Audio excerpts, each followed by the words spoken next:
ഇന്ന് എനിക്കുണ്ടായ ഒരു അനുഭവം പറയാം. രാവിലെ എണീറ്റപ്പോഴ് ചെറിയ തൊണ്ടയ്ക്ക് നല്ല വേദന. അപ്പോൾ ഹോസ്പിറ്റലിൽ പോകാൻ സമയമില്ലാത്തതുകൊണ്ട് ഞാൻ മെഡിക്കൽ സ്റ്റോറിൽ പോയിട്ട് കാര്യം പറഞ്ഞപ്പോൾ അവരെനിക്ക് ഗുളിക തന്നു. അവര് തന്നേന്ന് വെച്ചാല് ഈ അസെട്രോമൈസിലിൻ ഒരു 3 എണ്ണം വരുന്ന ടാബും ഒരു 5 ഡോളോയുമാ തന്നെ. രൂപ 80 ആയി. ഞാൻ അന്നേരം ആലോചിക്കുന്നത് നമ്മുടെ സർക്കാർ സംവിധാനങ്ങൾ നമുക്ക് വേണ്ടിയിട്ട് ചെയ്യുന്ന കാര്യങ്ങൾ ചെറുതല്ല. നമ്മളൊരു ഹോസ്പിറ്റലിൽ ഇന്നൊരു പ്രൈവറ്റ് ഹോസ്പിറ്റലിൽ ചെന്നാല് ഒരു പനിയായിട്ട് ചെന്നാല് കൺസൾട്ടിംഗ് ഫീസും ഗുളികയും മാത്രം നമുക്ക് ഏകദേശം ഒരു 500 രൂപയെങ്കിലും ആവും. പിന്നെ ഇഞ്ചക്ഷനോ മറ്റേ ട്രിപ്പ് എന്തെങ്കിലും ഉണ്ടെങ്കിൽ പിന്നെ പറയുകയും വേണ്ട. ആ സമയത്താണ് നമ്മുടെ സർക്കാർ നമുക്ക് വേണ്ടിയിട്ട് ചെയ്യുന്ന കാര്യങ്ങൾ. എൻ്റെ ഈ നാട്ടിൽ കരുനാഗപ്പള്ളിയിൽ എൻ്റെ ചുറ്റുവട്ടത്ത് 1.5 കിലോമീറ്റർ അളവിൽ 3 ക്ലിനിക്കുകളുണ്ട്. അതായത് അർബൻ ക്ലിനിക് എന്ന് പറയും. പകൽ വീട് എന്നൊക്കെ ഞങ്ങളുടെ ഇവിടെ പറയും. അവിടെയൊക്കെ ഡോക്ടർ ഫ്രീ, മരുന്ന് ഫ്രീ, ലാബ് ഫ്രീ, എന്തെല്ലാം ഉണ്ടോ അതെല്ലാം ഫ്രീ.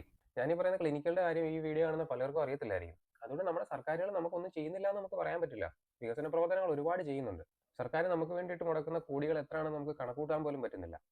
പക്ഷേല് നമുക്ക് കിട്ടുന്ന കാര്യങ്ങള് കുറച്ചുകൂടെ സുതാര്യമാകണം.